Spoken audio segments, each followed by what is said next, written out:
So yo, what is up guys, it's your boy Mazi here, finally coming through with the Dengeki information from the interview with Tetsuya Nomura, and next week we'll actually be doing another interview with Tetsuya Nomura, and they're just gonna come like that, probably weekly, different interviews, just so that way I can give you guys the abundance, because it is taking me a while to actually get through with this video. I had to go through and search for a lot of different things, but now that I finally have all the information that I feel like is important from the Dengeki interview, I can finally bring you guys this video as I promised they would be. One would be coming out this week. So let's go ahead and get into the first question. So the interviewer actually asked Tetsuya Nomura, the battle scenes were very impressive, especially the fights where you ride the flashy roller coaster and teacup. Of course, this has something to do with attraction flow, and the Tetsuya Nomura followed this question with, one of the highlights is the attraction flow. If a condition has been met, you will be able to trigger these operations, and it's pretty elaborate. The UI user interface seen in the trailer is temporary. In fact, attraction flow was inspired by flow motion in Kingdom Hearts 3D, and it has become a more tactical system. So my thoughts on this, and your thoughts may be different, but it's that attraction flow is actually chained together with different forms of attacks and different forms of flow motion. They basically come together with probably magic and flow motion, and probably your surroundings as well. Maybe it's something like if you get close to water, you'll get the Viking ship, which we did see in the trailer that when Sora actually stepped into the puddle of water around the sunflower Heartless, you could actually see him step into the water, and then he goes into, it looked like he kind of dives into the water and then comes out, and we have the Viking ship and he's riding on it. But that's kind of weird because I don't know how they would make the teacups actually summon from basically using your surroundings or flow motion. I'm going to keep on calling this flow motion. Some people call it attraction flow. I believe that attraction flow is actually the attractions themselves, because it makes perfect sense. Rather than attraction rides, it's attraction flow. Just a kind of cool nickname to give it, so that way Kingdom Hearts can have it as basically an implemented form of mechanics for Kingdom Hearts 3, rather than just calling it attraction rides, because it would kind of seem bland, whereas attraction flow is something that flows off the tongue, and it is also kind of connected to flow motion, as Tetsuya Nomura did state. So right now we're going to be moving on from this one, so let's go ahead and see what else this interview had for us. Now the interviewer also asked Tetsuya Nomura, when Kingdom Hearts 3 was presented at E3 2013, there was tremendous excitement. This E3, it looks like Kingdom Hearts 3 has been making several updates, and Tetsuya followed this statement with, or this question with, in regards to supplementing the gameplay, we have removed the reaction commands in Kingdom Hearts 3. QTE, quick time events, actions that... Okay, so that's basically explaining what QTE isn't there anymore. For people who have seen the flashy battles in Kingdom Hearts 2, it felt like there were too many of them when doing these operations. So basically he's saying here, which a lot of us already know if you follow the Gamers Joint and a lot of other Kingdom Hearts YouTubers, that they are taking out the QTE events, quick time events. Now Kingdom Hearts is a game that actually does QTE pretty well, especially when it implemented into the actual free gameplay, to where of course we had Xemnas' battle. Xemnas' battle was pretty dope, the way how it used it, to where he's using the kind of light and darkness electricity merge type thing, and he's actually sending it your way, and when you see it and everything like that, you kind of get to react to it in multiple or in rapid succession, and it's kind of like, you know, you keep on climbing heights with the reaction or the QTE events, and it's like, you know, it's pretty dope. It was pretty dope in Kingdom Hearts. Even when you actually got to do it and it actually hindered you from having free gameplay, it was still pretty cool to actually see. Like when Sora cut the buildings down in the world that never was. And of course in Dreams Drop Distance, this was also a returning feature. Although it wasn't as cool as it was in Kingdom Hearts 2, you know, Sora did get to kind of react to buildings almost falling on top of him and his teammates and actually just knock them back or just completely destroy them. And I felt like that was a pretty cool system that they actually had. I felt like Kingdom Hearts always did do QTE pretty well. However, for QTE to also be in the game, I can most likely understand why they're doing it. There's already plenty of options. If they added in QTE, Sora would most definitely be overpowered, because most of the time you will probably be able to dodge and get around your opponents, also activating a Keyblade transformation, just taking down things like bosses and basically hordes of Heartless or Dust or Unverse or Dream Eaters pretty quickly, depending on, of course, how many different types of enemies that we've seen in the Kingdom Hearts series before actually make their way into this game. It'll seem pretty easy to actually fight those things, and of course, ease isn't something that needs to be in the Kingdom Hearts series, because it's always been about the adventure. It's always been about being able to get around these bosses. Of course, Kingdom Hearts, the main series titles, have always had the kind of situation going on to where it was like, you have to beat this person to progress, or you have to beat this Heartless to progress, I should say, because if you don't, then you kind of have to start that whole section over again. And I do feel like that's maybe something that they're going to want to try and keep with Kingdom Hearts 3. So it's definitely understandable that they're getting rid of QTE. Sora would just be overpowered if he had that many. Like, he would have, I think, 7 different types of options in battle for this. Also, we have the parkour system, which also could have hurt kind of the QTE events. Of course, the dodging mechanic that we had in Kingdom Hearts 2, to where he kind of dodges and everything like that. I don't think that it would have worked with the parkour, and that's probably another reason why they're taking it out. So let's go ahead and move on. Another question asked was, fans are considering what will be the characters' roles. Has this been talked about? And Nomura followed with, as for paths of the various characters that fans care about, it has been already determined.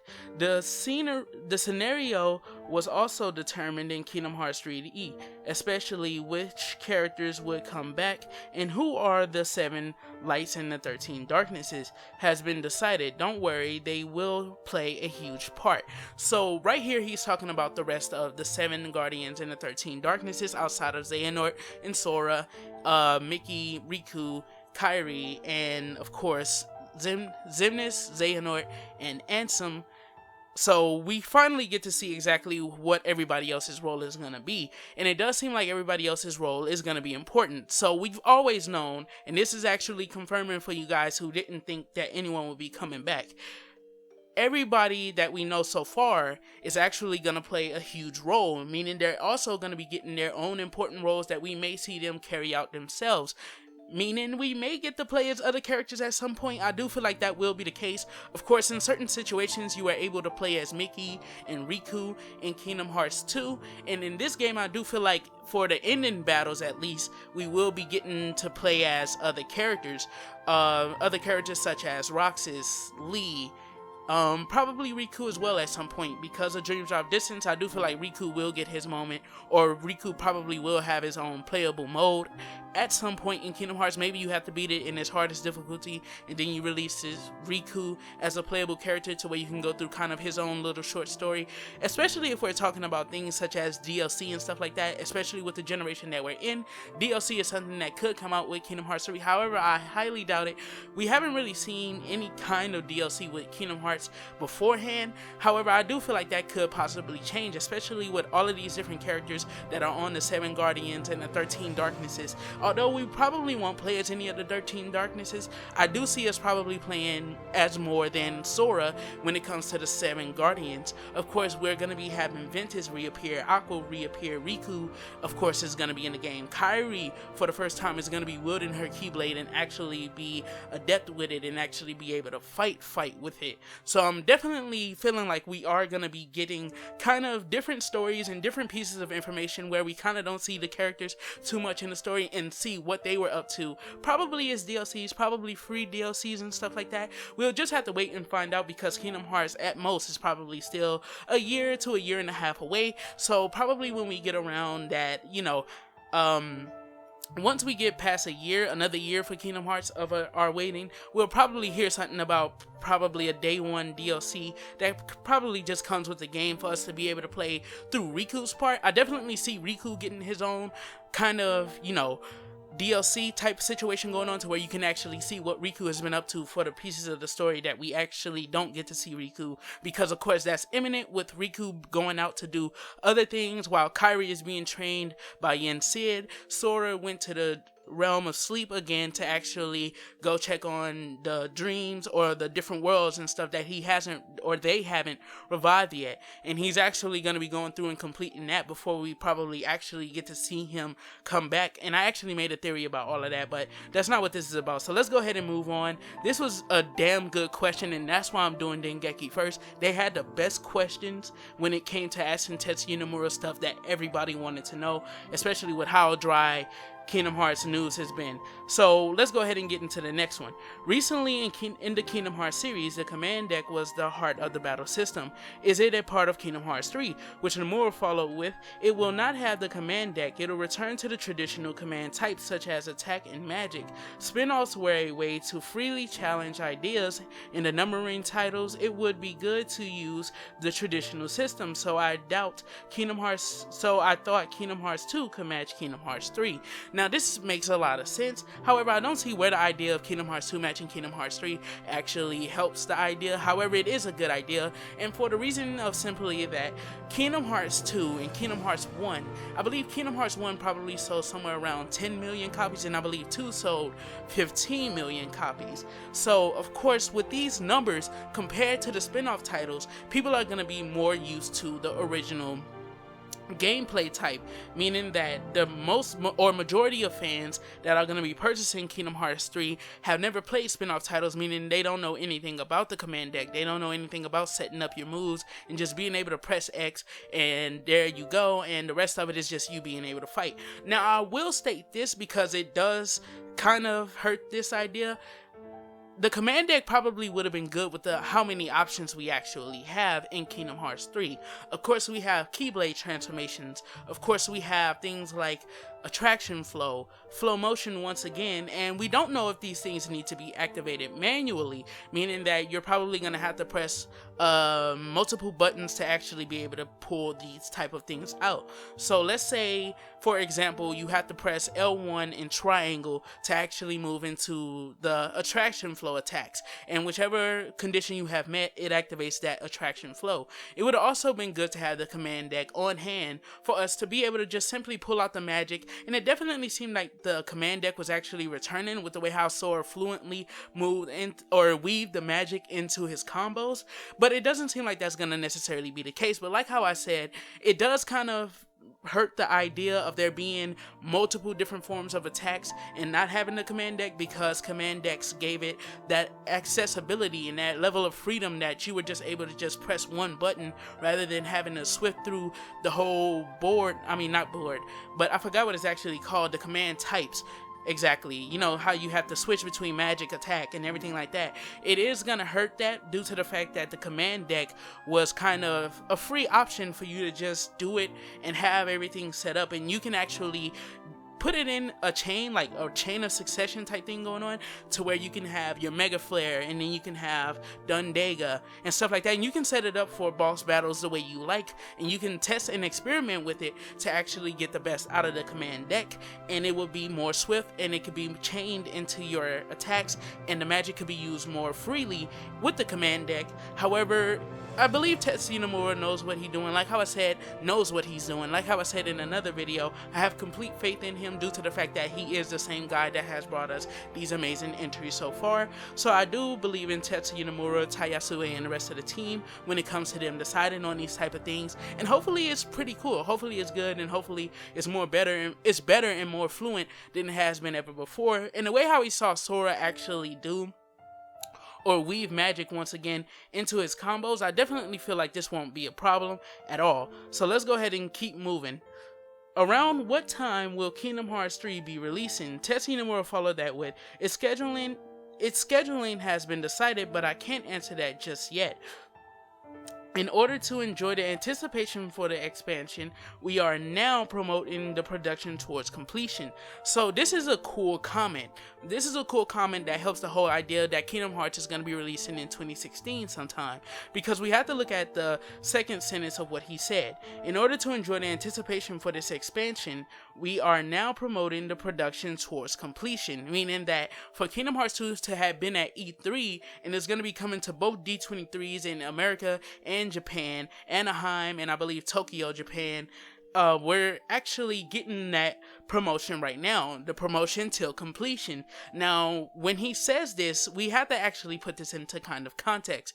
Of course, for them to be promoting it, and of course what we saw was probably pre-alpha gameplay, and they probably just chose to go with that because of the fact that it gives them more freedom and more options, and there probably already is a beta build rather than a pre-alpha build. If those aren't the same thing, I never really knew if those were the same thing. I just know that pre-alpha is basically what you get when you actually see a game before anything is actually finalized and put into kind of what's already going to be going on to a disc. Is kind of pre-alpha in that sense. So what we have here is him actually stating that the production is actually going pretty smoothly. However, we're going to be kind of, boosting the hype and putting out different forms of information and different pieces of information until we reach completion. And with that being said, of course, that means next year isn't going to be a dry period probably at all when it comes to us seeing different conventions that Kingdom Hearts 3 could potentially be at, meaning that we could see Kingdom Hearts 3 at every PAX event next year. We could see Kingdom Hearts 3 at any type of event going on outside of E3,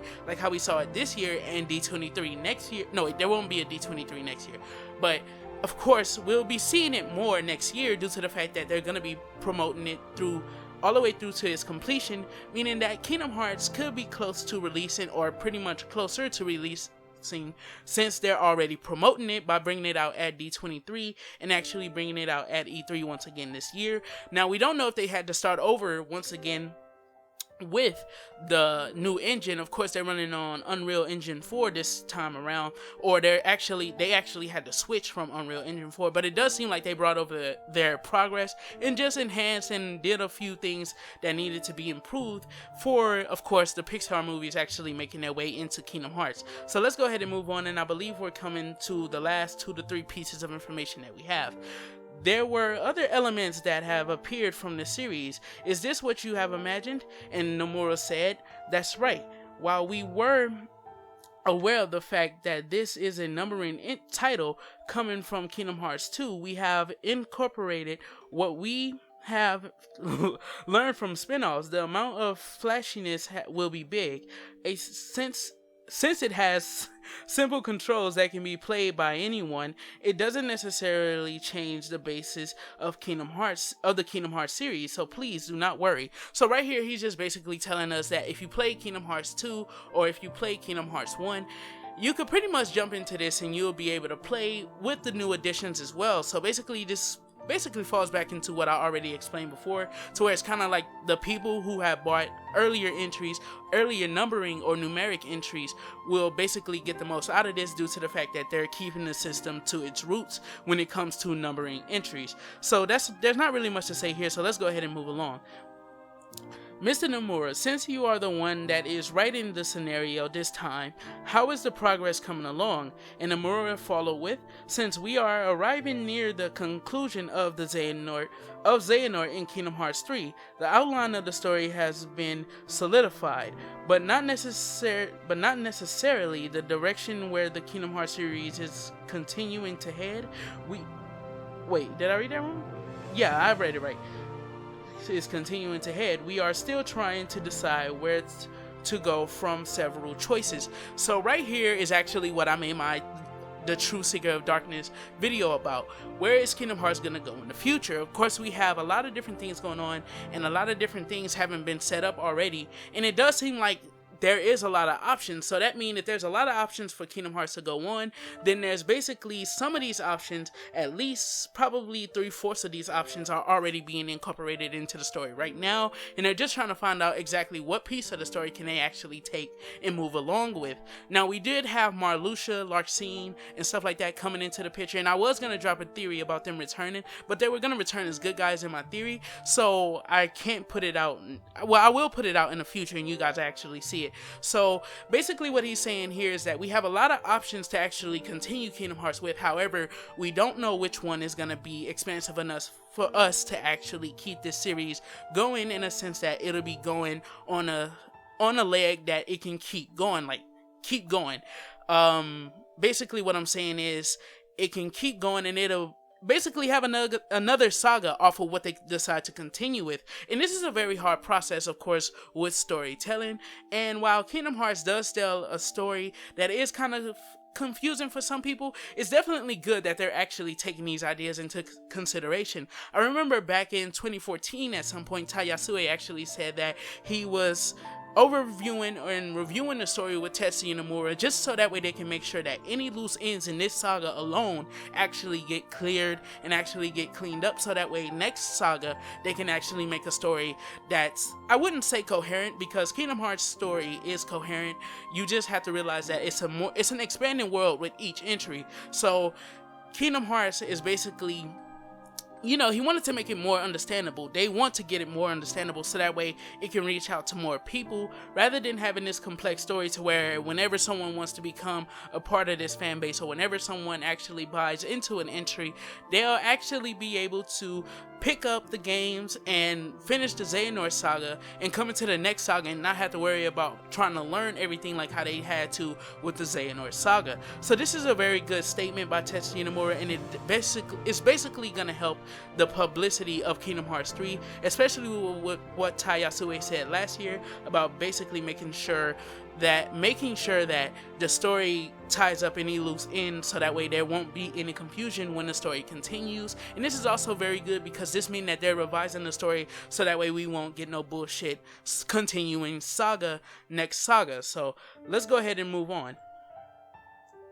And well, actually I reached the end of all of my notes. So that was basically everything that I had for you guys. Hopefully you guys enjoyed this whole abundance of different kind of my opinions and my mixture over what Tetsuya Nomura and what these interviewers actually said. Like how I said, Dengeki had the best interview, and I don't know if I'm gonna go into any other interviews. This is just basically the Dengeki interview. The reason why I knew I had to do one for this is because I read up on a lot of these questions earlier, and I realized that they just simply asked the best questions. They asked questions that everybody wanted to know, rather than personal interest questions about, like, basically, oh, Sora looks so cool, what made you want to make this design, we kind of mixed him with Dream Drop Distance and Kingdom Hearts 2 Sora to basically get this Sora. And while that's pretty cool that he actually did do that and actually gave Sora a new design, it's kind of like, okay, we don't all want to hear this, man. You have like 30 minutes with Tetsuya Nomura.